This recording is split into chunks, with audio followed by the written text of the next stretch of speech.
ஒவ்வொரு சைவனும் அனுசரிக்க வேண்டிய 3 முக்கியமான அம்சங்கள். ஒரு சைவன் திருநீர் பூசியிருக்க வேண்டும். ஒரு சைவன் ருத்ராட்சம் அணிந்திருக்க வேண்டும்.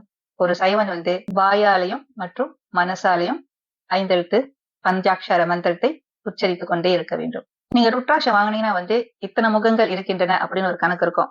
ஒரு முக ருத்ராட்சம், 2 முக ருத்ராட்சம் என்று நிறைய வகையான ருத்ராட்சங்கள் இருக்கின்றன.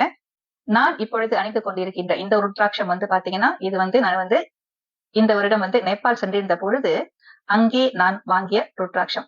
இந்த ருத்ராட்சம் முகம் இல்லாத ருத்ராட்சம். இந்த முகம் இல்லாத ருத்ராட்சம் நேபாள் எப்படி அழைக்கின்றார்கள் என்றால் நிரன்கார் ருத்ராட்சம். இது இறைவன் அருவ நிலையில் நாம் சிந்திக்கும்படி உள்ள ஒரு ருத்ராட்சம் என்று சொன்னார்கள். அப்புறம் பாத்தீங்கன்னா இது ரொம்ப வருஷமா ஒரு 15 வருட காலமாக 5 முக ருத்ராட்சம் இங்கு அணிந்து கொண்டிருக்கின்றேன்.